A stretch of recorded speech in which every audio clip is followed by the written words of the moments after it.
Hello. Welcome to Indian knowledge university. ఈరోజు విద్య, ఉద్యోగ సమాచారం చూసుకుంటే మనకు చాలా విషయాలు రావడం జరిగింది. అదేవిధంగా ఈ వీడియో చూస్తున్న వారు లైక్ చేయడం మాత్రం మర్చిపోవద్దు. మీరు చేసే లైక్ వల్ల ఎడ్యుకేషన్ మరియు ఎంప్లాయ్మెంట్కి సంబంధించి ప్రతి ఇన్ఫర్మేషన్ అందరికీ చేరే ప్రయత్నం జరుగుతుంది. సో ప్రధానంగా ఈరోజు సంబంధించిన వివరాలు చూసుకుంటే 10,000 పోస్టుల భర్తీకి డిఎస్సి ఇవ్వండి అంటూ మనకు పొంగులేటికి డిఎడ్ మరియు బిఎడ్ అభ్యర్థుల సంఘం వినతి అంటూ వార్త చూసుకోవచ్చు.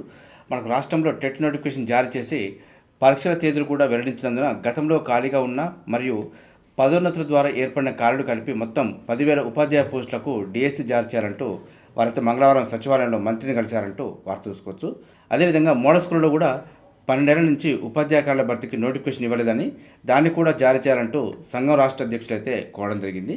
సో మనకు టెట్కు సంబంధించి కూడా పూర్తి స్థాయి పరీక్షల షెడ్యూల్ కూడా త్వరగా ఇవ్వాలంటూ వారైతే కోరడం జరిగింది. సో మొత్తానికి డిఎస్సికి సంబంధించి 10,000 ఖాళీలతోటి నోటిఫికేషన్ ఇవ్వాలి. అదేవిధంగా మోడల్ స్కూల్కి సంబంధించి కూడా ఇంతవరకు రిక్రూట్మెంట్ చేయలేదు కాబట్టి దానికి సంబంధించి కూడా నోటిఫికేషన్ ఇవ్వాలంటూ వినతి పత్రాలు అయితే ఇవ్వడం జరిగింది. సో దీనికి సంబంధించి ఏదైనా అప్డేట్ సమాచారం ఉంటే మీకు అందించే ప్రయత్నం చేస్తాను.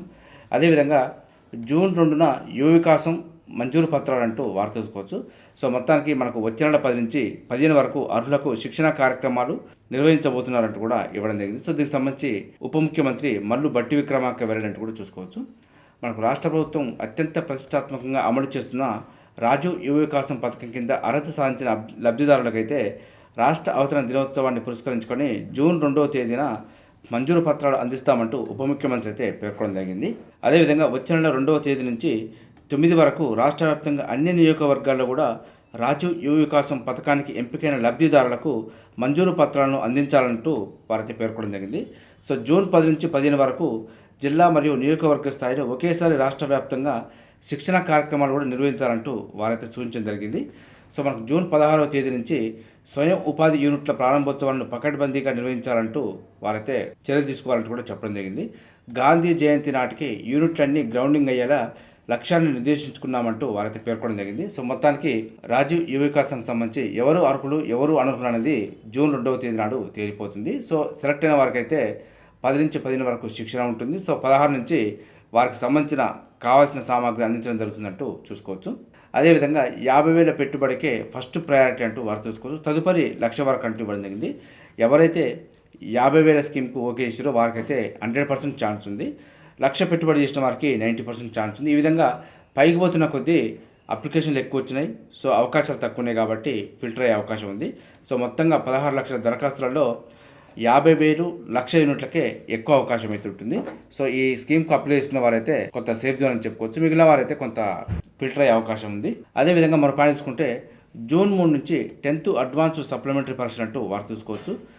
మనకు రాష్ట్రంలో జూన్ 3 నుంచి 13 వరకు 10th అడ్వాన్స్ సప్లిమెంటరీ పరీక్షలు నిర్వహించనున్నట్టు పేర్కొనడం జరిగింది. సో ఉదయం 9:30 నుంచి మధ్యాహ్నం 12:30 వరకు అయితే ఎగ్జామ్స్ నిర్వహించనున్నారు. సో ఎవరైతే 10th సంబంధించి ఎగ్జామ్స్ రాయబోతున్నారో వారైతే చూసుకునే ప్రయత్నం చేయండి. సో ఆల్ టికెట్లు అయితే సంబంధిత స్కూల్లో హెడ్ మాస్టర్ దగ్గర నుంచి తీసుకోవచ్చు. అదేవిధంగా మనకు bsc.telangana.gov.in అఫీషియల్ వెబ్సైట్ని కూడా డౌన్లోడ్ చేసుకోవచ్చు. అదేవిధంగా మనం పాటించుకుంటే సర్కారు బడిలో చదివితే 24 మార్కులు యాడ్ అంటూ వారు చూసుకోవచ్చు. బాసర ట్యూబిలిటీ అడ్మిషన్లో మళ్ళీ మార్కుల విధానం కీలకం కానున్న మ్యాథ్స్ మరియు సైన్స్ మార్కులు అంటూ చూసుకోవచ్చు. ఒక్కో సబ్జెక్టులో కలనున్న 4 మార్కులు అడ్మిషన్లలో కీలకం కానున్న మ్యాథ్స్ మరియు సైన్స్ మార్కులు నేడు ఆర్జీవికేటి అడ్మిషన్ నోటిఫికేషన్ అంటూ చూసుకోవచ్చు. మనకు అడ్మిషన్ల కోసం అప్లై చేసుకున్న విద్యార్థుల్లో సమాన మార్కులు వచ్చినప్పుడు సబ్జెక్టులో వచ్చిన మార్కులను పరిగణలోకి తీసుకుంటారంటూ కూడా చూసుకోవచ్చు. ఇందులో మనకు maths, science, English, social, first language సబ్జెక్టులను వరుసగా తీసుకుంటారంటూ ఇవ్వడం జరిగింది. సో అప్పటికి సమానంగా ఉంటే వయసును పరిగణలోకి తీసుకొని పెద్దవారికి సీట్లు కేటాయిస్తారంటూ చూసుకోవచ్చు. అదేవిధంగా బాసర్లోని Rajiv Gandhi university of knowledge టెక్నాలజీస్లో అడ్మిషన్లకు ఏడాది నుంచి మార్కుల విధానం అమలులోకి రానుంది. ఈసారి 10th జీపీఏ విధానాన్ని తొలగించి మార్కుల విధానం తీసుకొచ్చారు కాబట్టి దీనికి అనుగుణంగా ఆర్జీకేటీ కూడా నిబంధనలు అయితే సవరిస్తూ బుధవారం నోటిఫికేషన్ విడుదల చేయనున్నది. అదేవిధంగా 6 ఏళ్ల ఇంటిగ్రేటెడ్ బీటెక్ కోర్సులో అడ్మిషన్ల భర్తీకి చర్యలు ప్రారంభించారంటూ కూడా చూసుకోవచ్చు. ప్రస్తుతం బాసర్లోని మెయిన్ క్యాంపస్లో 1,500 సీట్లను భర్తీ చేస్తుండగా ఈ ఏడాది మహబూబ్నగర్లో కూడా క్యాంపస్ను ప్రారంభించాలని ప్రభుత్వం అయితే భావిస్తుంది. దీనికి అనుగుణంగా అక్కడ 180 సీట్లతో కొత్త క్యాంపస్ మొదలుపెట్టాలని అధికారులు అయితే కసరత్తు చేస్తున్నారు. ఈ నెల 31 నుంచి దరఖాస్తుల ప్రక్రియ కూడా ప్రారంభించనున్నారు. అదేవిధంగా గ్రామీణ ప్రాంత విద్యార్థులకు నాణ్యమైన ఇంజనీరింగ్ విద్యను అందించేందుకు ఉమ్మడి రాష్ట్రంలో అప్పటి సీఎం రాజశేఖర రెడ్డి బాసరలో ఆర్జీకేట్ని ఏర్పాటు చేయడం జరిగింది. సో దీనిలో సర్కారు స్కూల్లో చదివే విద్యార్థులను ప్రోత్సహించేందుకు డిప్రివేషన్ స్కోర్ విధానం తీసుకొచ్చారంటూ చూసుకోవచ్చు. 6 సబ్జెక్టులో ఒక్కో సబ్జెక్టుకు 4 మార్కుల చొప్పున మొత్తం 24 మార్కులు అదనంగా జోడించే విధానాన్ని అమలు చేయనున్నారంటూ చూసుకోవచ్చు. గవర్నమెంట్ మరియు జిల్లా పరిషత్తు మున్సిపల్ మోడల్ స్కూల్లో నాన్ రెసిడెన్షియల్ విద్యార్థులకు ఈ మార్కులు జోడించనున్నారంటూ చూసుకోవచ్చు. ఉదాహరణకు సర్కార్ స్కూల్లో చదివే విద్యార్థికి 550 మార్కులు వస్తే దాన్ని 574 మార్కులుగా పరిగణించారంటూ చూసుకోవచ్చు. సో ప్రతి సబ్జెక్టులో వచ్చిన మార్కులకు 4 మార్కులు అదనంగా చేర్చి కొంత మార్కులు అయితే పెంచే అవకాశం ఉంది. సో ఈ విధానంతో సర్కారు బడులు చదివిన పేద విద్యార్థులకు లబ్ధి పొందుతారంటూ చూసుకోవచ్చు. సో ఈ విధంగా మనకు ఆర్జీకేట్లు అయితే సర్కారు బడులు చదివిన వారికి 24 మార్కులు అదనంగా కలవబోతున్నాయి. అదేవిధంగా మనం పాటించుకుంటే 4వ అతిపెద్ద ఆర్థిక వ్యవస్థగా భారత్ అంటూ వార్త చూసుకోవచ్చు. సో మనకు ప్రపంచంలో 4వ అతిపెద్ద ఆర్థిక వ్యవస్థగా భారతదేశం అయితే అవతరించిందని నీతి ఆయోగ్ సీఈఓ అయితే బీవీఆర్ సుబ్రహ్మణ్యం వెల్లడించడం జరిగింది.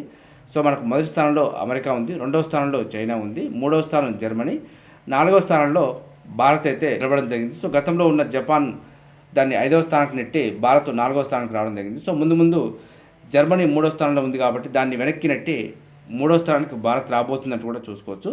సో పెద్దగా తేడా లేదు కాబట్టి 3వ స్థానానికి రావడానికి పెద్ద కష్టమేం కాదు. కానీ 2వ స్థానం మొదటి స్థానంలో మాత్రం అమెరికా, చైనాలు అయితే చాలా దూరంలో ఉన్నాయి. సో ఈ లక్ష్యాన్ని చేరుకోవడమే భారత్కు అసలైన లక్ష్యం అని చెప్పి మనమైతే పేర్కొనవచ్చు. అదేవిధంగా మనం పాటించుకుంటే 493 కొలుల ప్రకటన అంటూ వార్త చూసుకోవచ్చు. యూపీఎస్సీ వివిధ విభాగాల్లో 493 పోస్టుల భర్తీకి దరఖాస్తులు కోరుతుంది. ఇందులో చాలా రకాల పోస్టులు ఉన్నాయి కాబట్టి ఒకసారి అయితే చూసుకునే ప్రయత్నం చేయండి. ఇందులో చాలామంది డ్రగ్ ఇన్స్పెక్టర్ పోస్టులకు సంబంధించి కూడా అడగడం జరిగింది. ఇందులో అయితే మనకు 20 పోస్టులు ఉన్నాయి. ఈ విధంగా మనకు చాలా రకాల పోస్టులు అందుబాటులో ఉన్నాయి కాబట్టి మీకు ఏది ఎలిజిబిలిటీ ఉందో ఒకసారి చూసుకొని అప్లికేషన్ చేసుకునే ప్రయత్నం చేయండి. మనకు సంబంధిత విభాగంలో డిగ్రీ లేదా పీజీ లేదా బీటెక్, ఎల్ఎల్బితో పాటు పని అనుభవం ఉండాలంటూ ఇవ్వడం జరిగింది. సో ఇందులో మీకు ఏదైనా కోర్స్ చేసి ఉంటే ఎలిజిబిలిటీ ఉంటే అప్లై చేసుకునే ప్రయత్నం చేయండి. ఆన్లైన్ దరఖాస్తుకు చివరి తేదీ జూన్ 12 వరకు ఉంది. ఎంపిక మాత్రం ఇంటర్వ్యూ ద్వారా ఉంటుందంటూ చూసుకోవచ్చు. మనకు అఫీషియల్ వెబ్సైట్ అయితే upsc.gov.in అఫీషియల్ వెబ్సైట్లో చెక్ చేసుకునే ప్రయత్నం చేయండి. అదేవిధంగా రక్షణ రంగానికి అధునాతన 5వ తరం యుద్ధ విమానం అంటూ వార్త చూసుకోవచ్చు. సో మనకు 2030 నుంచి తయారీకి ఏరోనాటికల్ డెవలప్మెంట్ ఏజెన్సీ రెడీ అంటూ ఇవ్వడం జరిగింది. సో మొత్తానికి రక్షణ రంగంలో అధునాతన 5వ తరం యుద్ధ విమానాలను రెడీ చేస్తుంది భారత రంగం అయితే. ఇప్పటికే అమెరికా, చైనా, రష్యాలు అయితే ఆ దిశగా అడుగులు వేయడం జరిగింది. సో మనకు కొంత ఆలస్యమైందని చెప్పుకోవచ్చు. భారత రక్షణ రంగంలోకి ప్రతిష్టాత్మకమైన 5వ తరం యుద్ధ విమానం వస్తుంది. ఏరోనాటికల్ డెవలప్మెంట్ ఏజెన్సీ వివిధ పారిశ్రామిక సంస్థల భాగస్వామ్యంతో ఈ అధునాతన యుద్ధ విమానాన్ని తయారు చేసిందంటూ కూడా చూసుకోవచ్చు. మనకు రక్షణ మంత్రి రాజ్నాథ్ సింగ్ వినియోగించుకునేందుకు సిద్ధంగా ఉంచేలా ఈ అధునాతన మధ్య తరహా యుద్ధ విమానంను రూపొందించాలని అనుమతించారంటూ చూసుకోవచ్చు. మొత్తానికైతే మనకు 5వ తరం యుద్ధ విమానం రాబోతుంది. దీనికి సంబంధించి 2030 తర్వాత నుంచి ఈ విమానాల తయారీ ప్రారంభిస్తారంటూ కూడా చూసుకోవచ్చు. మెరుపు దాడులు, అతి సమీపం నుంచి దాడులు, స్వింగ్ రోల్ వంటివి ఈ విమానం ప్రత్యేకతలు అంటూ కూడా ఇవ్వడం జరిగింది. సో మనకు 5వ తరం యుద్ధ విమానాల గురించి ఒక ప్రత్యేకమైన వీడియో అయితే అందుబాటులోకి తీసుకొచ్చే ప్రయత్నం చేస్తాను. సో అక్కడ వీటికి సంబంధించి పూర్తి వివరాలు అయితే చూసే ప్రయత్నం చేద్దాం. అదేవిధంగా ఏఐ వార్ జెట్ అంటూ కూడా మనకు వార్త చూసుకోవచ్చు. మనకు డబుల్ ఇంజన్ మరియు 5వ తరం జెట్ల తయారీకి రక్షణ శాఖ ఆమోదం అంటూ మనకు అన్ని దినపత్రికలు కూడా దీనికి సంబంధించి ఇవ్వడం జరిగింది. సో మనకు భారత్ పాక్ కొంత యుద్ధ నేపథ్యంలో రక్షణ రంగానికి సంబంధించి ప్రతి పాయింట్ కూడా కరెంట్ అఫైర్లో భాగంగా అదేవిధంగా జీకేలో భాగంగా చూసుకునే ప్రయత్నం చేయండి. బీఎస్ఎఫ్ పోస్టుకు సింధూర్ పేరు అంటూ వార్త చూసుకోవచ్చు. ఇటీవల పాకిస్తాన్లోని ఉగ్రవాద స్థావరాలపై భారత్ చేపట్టిన ఆపరేషన్ సింధూర్తో మన సైన్యం శక్తి సామర్థ్యాలు ప్రపంచానికి తెలిసొచ్చాయంటూ వార్త చూసుకోవచ్చు. నాటి దాడుల్లో ఏకంగా 9 ఉగ్రవాద స్థావరాలను ధ్వంసమయ్యాయి. 100 మందికి పైగా ఉగ్రవాదులు హతమయ్యారంటూ కూడా చూసుకోవచ్చు. ఈ నేపథ్యంలో భారత సైన్యం సాహసానికి చిహ్నంగా సాంబా సెక్టార్లోని ఓ పోస్టుకు సింధూర్ పేరు పెట్టాలని బీఎస్ఎఫ్ అయితే ప్రతిపాదించింది. మే 10న సరిహద్దు ప్రాంతాల్లో పాకిస్తాన్ జరిపిన కాల్పులో అమరులైన మరో 2 పేర్లను కూడా పరిశీలించాలంటూ కేంద్రానికి అయితే విజ్ఞప్తి చేసింది. అదేవిధంగా మే 10న పాక్ జరిపిన కాల్పులో 2 బీఎస్ఎఫ్ జవాన్లు అదేవిధంగా మరో భారత సైనికుడు మరణించిన విషయాన్ని బీఎస్ఎఫ్ ఐజీ శశాంక్ అయితే తెలపడం జరిగింది. అందుచేత మనకు సరిహద్దులోని పోస్టులకు వారి పేర్లను పరిశీలించాలంటూ కేంద్ర ప్రభుత్వం అయితే వారు కోరడం జరిగింది. సో దీనికి సంబంధించి ఏదైనా అప్డేట్ సమాచారం ఉంటే ముందు అప్డేట్ చేసే ప్రయత్నం చేస్తాను. అదేవిధంగా మనం పాటించుకుంటే డిఆర్డీఓ చైర్మన్ పదవి కాలం మరో ఏడాది పొడిగింపట్టు చూసుకోవచ్చు. రక్షణ పరిశోధన మరియు అభివృద్ధి సంస్థ డిఆర్డీఓ చైర్మన్ డాక్టర్ సమీర్ వి కామత్ పదవి కాలాన్ని 1 సంవత్సరం పొడిగించడానికి కేబినెట్ నియామకాల కమిటీ ఆమోదం తెలిపిందంటూ చూసుకోవచ్చు. ఆయన పదవి కాలాన్ని ఏడాది జూన్ 1వ తేదీ నుంచి 2026 31వ తేదీ వరకు లేదా తదుపరి ఉత్తర్వులు వచ్చే వరకు ఆయన పదవి కాలం ఉంటుందంటూ వార్త చూసుకోవచ్చు. మనకు 2022 ఆగస్టులో డిఆర్డీఓ చీఫ్గా బాధ్యతలు స్వీకరించిన డాక్టర్ కామత్ స్వావలంబన మరియు స్వదేశీ సామర్థ్య అభివృద్ధి దృష్టి సారించి భారతదేశ రక్షణ పరిశోధన కార్యక్రమాలను వేగవంతం చేయడంలో కీలక పాత్ర పోషించారంటూ చూసుకోవచ్చు. సో మొత్తానికి ఈయన పదవీ కాలం అయితే 2026 మే 31 వరకు పొడిగించడం జరిగింది. చూసారుగా, ఇది ఈరోజు సంబంధించి విద్యా ఉద్యోగ సమాచారం. ఇదే విధంగా మన ఛానల్ అయితే ప్రతిరోజు మార్నింగ్ రావడం జరుగుతుంది. వీటితో పాటు అడ్మిషన్ నోటిఫికేషన్స్ మరియు రిక్రూట్మెంట్ నోటిఫికేషన్ సంబంధించి కూడా ఎప్పటికప్పుడు అప్డేట్ సమాచారం అయితే మీకు అందించే ప్రయత్నం చేస్తున్నాను. మన ఛానల్ చూస్తున్న వారు సబ్స్క్రైబ్ చేసుకొని ఫాలో అవుతూ ఉండండి. ఈ వీడియో నచ్చితే లైక్ చేయండి, షేర్ చేయండి, సబ్స్క్రైబ్ చేసుకోవడం మాత్రం మర్చిపోవద్దు. Have a nice day.